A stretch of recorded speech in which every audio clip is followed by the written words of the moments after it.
Good morning all of you. Jyoti public school की online class में आपका स्वागत है।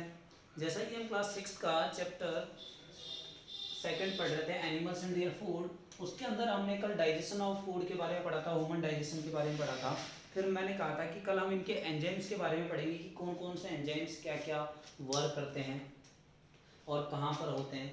तो जैसे फर्स्ट एंजाइम जो मैंने कल भी बताया था कि माउथ के अंदर पहला जो एंजाइम बनता है वो कौन सा बनता है, टाइलिन बनता है। और ये टाइलिन किसके ऊपर वर्क करता है, स्टार्च को तोड़ने का काम करता है। और स्टार्च को किसमें तोड़ता है, ब्रेक करता है, माल्टोज के अंदर ब्रेक करने का काम करता है। कहाँ होता है, तो कई बार क्वेश्चन ये भी पूछ लिया जाता है कि सबसे पहला एंजाइम कौन सा प्रोड्यूस होता है, तो वो कौन सा प्रोड्यूस होता है, टाइलिन प्रोड्यूस होता है। उसके बाद में अगर हम आए तो हमारे पास स्टोमक के अंदर मैंने कल बताया था HCl होता है और उसके अलावा पेप्सिन और रेनिन भी पाए जाते हैं। HCl क्या करता है, जर्म को तो मारने का काम करता है, जर्म को क्या करता है, किल करने का काम करता है। पेप्सिन प्रोटीन को तोड़ने का काम करता है, प्रोटीन को किसमें तोड़ता है, पेप्टोन्स के अंदर तोड़ता है। और ये जो रेनिन है ये किसमें पाया जाता है, मिल्क में पाया जाता है। और ये क्या करता है, कोएगुलेशन ऑफ मिल्क, यानी दूध को जमने नहीं देता हमारे शरीर के अंदर। अब तीसरी जो जगह आती है हमारे, वो कौन सी है, स्मॉल और लार्ज इंटेस्टाइन। तो इन स्मॉल इंटेस्टाइन का जो पार्ट है ड्यूडेनम और इलियम, ये भी क्या करते हैं, कई सारे एंजाइम सीक्रेट करते हैं। जैसे बाइल जूस बनता तो कहाँ है, बाइल जूस जो हमारा लीवर के अंदर बन रहा है वो सीधा आता कहाँ है, ड्यूडेनम के अंदर। और इसके अलावा ट्रिप्सिन हो गया, अमाइलेज हो गया, लाइपेज हो गया, इंटेस्टाइनल जूस हो गया, माल्टोज हो गया, सुक्रोज हो गया और लैक्टोज हो गया। इस तरीके के कई सारे एंजाइम्स हमारी बॉडी के अंदर प्रोड्यूस होते हैं। और वो एंजाइम क्या करते हैं, fat, peptones, carbohydrate, maltose, sucrose, lactose, simple peptones, तो इनको क्या करता है, इनको और छोटे छोटे टुकड़ों में तोड़ने की कोशिश करता है। जैसे इमल्सिफिकेशन ऑफ फैट किया जाता है, पेप्टोन्स को सिंपल पेप्टोन्स में, जो कार्बोहाइड्रेट होता है सिंपल शुगर्स में तोड़ने का काम किया जाता है, माल्टोज सुक्रोज को फैटी एसिड में, लैक्टोज। और इनको क्या करता है और छोटे छोटे, क्योंकि डाइजेशन का मतलब ही क्या होता है कि जो बड़े कॉम्प्लेक्स मटेरियल है उसको किसमें बदला जाए, सिंपलर फूड मटेरियल के अंदर बदला जाए। तो कल हमने डाइजेशन देखा था और आज ही हमने कुछ एग्जांपल्स की इनके जो एंजाइम्स हैं उनके बारे में देखा। अगर हम आगे चलते हैं इसमें, तो इसका हुआ क्या था कि ये सब कैसे पता चला कौन सा एंजाइम क्या काम कर रहा है। तो इनके बारे में क्या था कि एक बार क्या हुआ कि यूएस में एक आदमी था जिसमें हम स्टोमक होल थ्योरी के नाम से भी पढ़ते हैं। तो इसमें क्या था कि एलेक्स एस सेंट मार्टिन एक नाम का आदमी था, उसकी क्या हुई, पेट में गोली लग गई। गोली लग गई तो फिर वहां पर एक डॉक्टर था जिसका नाम था विलियम बाउटमॉन्ट। उसने क्या किया, उसका इलाज किया। तो उसका इलाज किया तो लेकिन वो जो घाव था उसका, वो छेद था, वो पूरे तरीके से नहीं भरा। अब पूरे तरीके से छेद नहीं भरा तो उसने सोचा, डॉक्टर ने, कि क्यों ना मैं इसकी स्टडी कर लूं। तो बार बार जब उसने क्या किया, उसकी स्टडी करी, तो उसके बाद में उसने इतने सारे एंजाइम्स के बारे में देखा कि कहाँ पर क्या हो रहा है। तो इस तरीके से हमें क्या पता चला, इन एंजाइम्स के बारे में पता चला। अब अगर हम देखते हैं तो आगे हमारे पास आता है digestion of grass eating, digestion of grass eating animals, यानी कि गाय। आपने गाय, भैंस, बकरी वगैरह को खाना खाने के बाद देखा होगा कि वो क्या करती है, वो घास खाने के बाद अंदर ले जाती है, लेकिन जब थोड़ी देर बाद में हम फिर से घूम के आते हैं तो अपना मुंह चलाती रहती है, और जिसको कहते हैं च्यूइंग करना। तो एक्चुअली इनको क्या कहते हैं, ग्रास ईटिंग एनिमल्स जो क्या करते हैं, हाफ डाइजेस्टेड फूड लेते हैं। हाफ डाइजेस्टेड फूड का मतलब सबसे पहले वो थोड़ा बहुत चबाती है और अपने पेट में डाल लेती है, चबा लेती है, पेट में डाल लेती है, चबा लेती है, पेट में डाल लेती है। लेकिन जब वो फ्री रहती है तो वो क्या करती है, उनके स्टोमक के 4 पार्ट होते हैं। जो पहला पार्ट होता है उनका ल्यूमेन, दूसरा जो इनका पार्ट है वो है रेटिकुलम, तीसरा जो पार्ट है वो कहलाता है इनका ऑस्क्यूसम, ओमेसम, और चौथा जो पार्ट है इनका वो कहलाता है एब्डोमेसम। एबो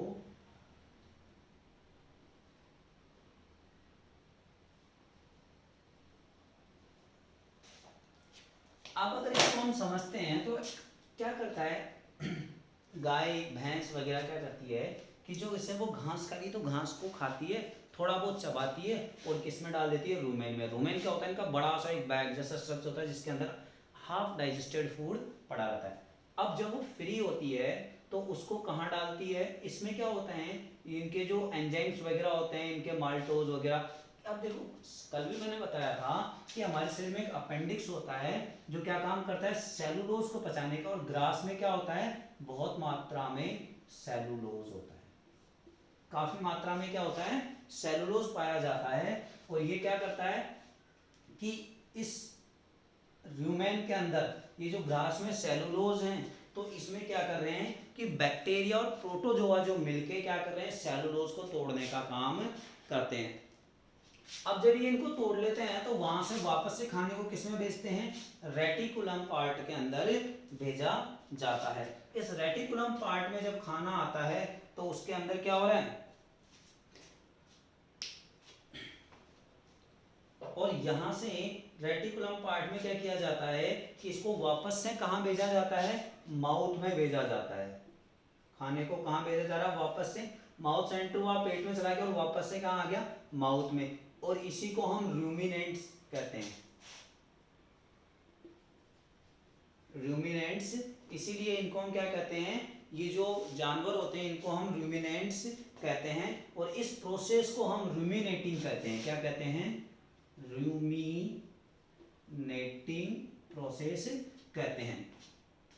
अब जब वहां पर वो क्या करती है, उनको वापस से उनकी च्यूइंग करती है और च्यूइंग करने के बाद शुरू में वो और स्वेला हो जाती है और छोटे टुकड़ों में टूट जाता है खाना, और फिर माउथ से वापस कहाँ आता है, इन दोनों पार्ट से होता हुआ कहाँ आता है, ओमेस्क्यूशन के अंदर आता है। और यहाँ पर एक्सेस ज्यादा पानी के अंदर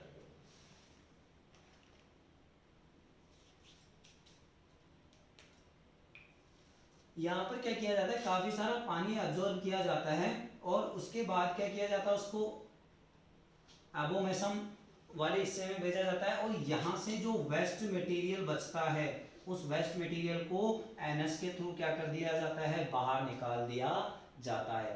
तो अगर हम देखें तो गाय भैंसें जो होती है यानी जो रूमिनेंट्स होते हैं, रूमिनेंट्स कौन होते हैं, जो खाना पेट में ले जाकर वापस से बाहर लाते हैं, वो एनिमल्स क्या कहलाते हैं, रूमिनेंट्स कहलाते हैं।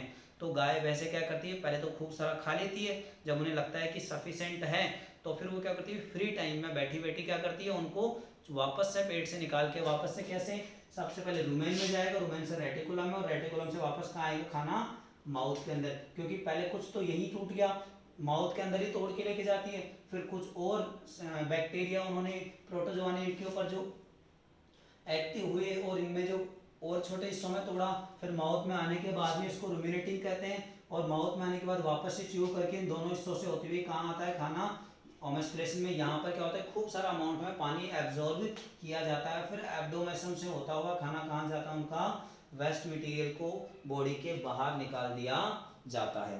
तो ये था अनडाइजेस्टेड, मतलब जो ग्रास ईटिंग एनिमल्स था उनके लिए। अब मुझे ये समझाओ कि हम देखते हैं आजकल बहुत ज़्यादा लोगों को इनडाइजेशन की प्रॉब्लम हो रही है, तो इनडाइजेशन की प्रॉब्लम क्यों हो रही है, उसके लिए हम क्या करें कि हमारा डाइजेशन अच्छा हो, हम अच्छे से रहें, हमारे पेट में एसिडिटी ना हो, गैस ना बने, या फिर कॉन्स्टिपेशन यानी पेट दर्द वगैरह हमें ना हो। तो इसके लिए क्या करना चाहिए, सबसे पहले तो हमें हमारी सिटिंग प्रॉपर करनी चाहिए। सिटिंग प्रॉपर का मतलब आधे टाइम तो हम बेड पे लेटे लेटे खा रहे होते हैं, आधे टाइम हम चेयर पे पड़े पड़े खा रहे होते हैं। लेकिन अगर हमें खाना खाना है तो हमें सबसे पहले तो जमीन पर बैठकर खाना चाहिए और आलती पालती मारकर बैठकर खाना चाहिए, जिससे क्या होता है कि हमारे डाइजेशन की जो प्रोसेस होती है वो अच्छे से आगे बढ़ती है। दूसरी बात, हमें खाने को हम क्या करते हैं, खाने पे टूट पड़ते हैं और फटाफट खाए और अपने मोबाइल में लग गए या और किसी काम में लगे, तो हमें वो चीज़ें भी नहीं करनी चाहिए। हमें क्या करना चाहिए, खाने को आराम से लगभग मैंने कल भी बताया था या पहले बताया होगा कि करीबन 32 बार, लेकिन 32 नहीं तो कम से कम 20 बार तो हमें उसको चबाना ही चाहिए। और अगर आप देखोगे कि अगर आप डेली आपने ऐसा करना शुरू कर दिया तो आपके बिल्कुल डाइजेशन बिल्कुल प्रॉपर होगा, आपको कोई दिक्कत नहीं होगी, खाना आपको बहुत अच्छा लगेगा।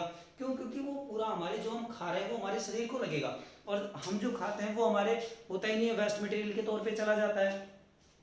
अब दूसरी बात, खाना खाते समय या खाने के बाद हमें ज़्यादा पानी नहीं पीना चाहिए। क्यों नहीं पीना चाहिए? पहले तो पी सकते हैं, चलो बाद में तो कहते हैं कि नहीं पीना चाहिए, लेकिन जब खा रहे हैं तब तो नहीं पीना चाहिए। उसके पीछे रीज़न ये होता है कि जब खाना हमारे बॉडी के स्टमक में जाता है तो बहुत सारे क्या होते हैं, एंजाइम्स उस पर एक्ट करते हैं, और ये जो एंजाइम्स हैं ये क्या करेंगे, अगर हम बहुत सारा पानी पी लेंगे तो उस एंजाइम यानी जो एसिडिक मीडियम प्रोवाइड किया जाता है स्टमक में उसको कम कर देंगे, और उसको कम करने की वजह से हमारा खाना अच्छे से डाइजेस्ट नहीं होगा।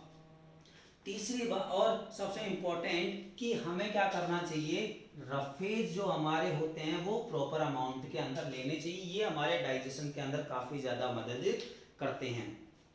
अब इसके बाद में एक हमारा लास्ट टॉपिक बचता है इस चैप्टर का, वो है कि हमें खाने से एनर्जी कैसे मिलती है, तो वो चीज़ें हम देख लेते हैं।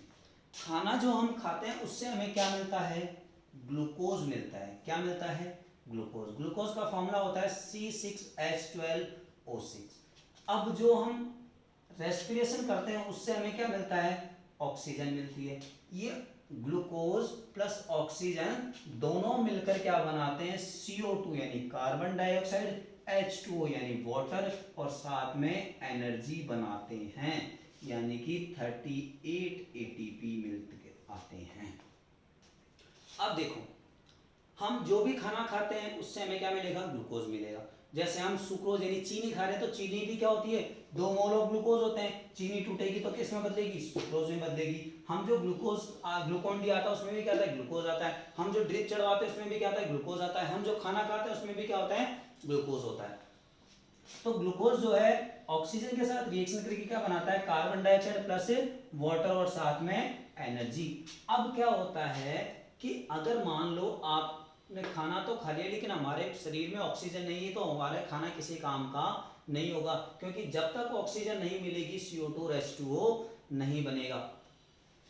अब क्या होता है कि CO2 तो क्या होती है, हमारे शरीर से एक्सहेल हो जाती है यानी बाहर निकल जाती है। वाटर जो होता है वो बॉडी की प्रोसेस के अंदर काम में आ जाता है, और एनर्जी तो हमें मिलनी ही होती है। तो इस प्रकार हमें क्या होती है, एनर्जी मिलती है। कहाँ पर होता है ये सारी चीजें, ये होती है हमारे, देखो ये हमें फूड से मिलती है ग्लूकोज, ये हमें कहाँ से मिलेगा, रेस्पिरेशन से यानी ब्रीदिंग से,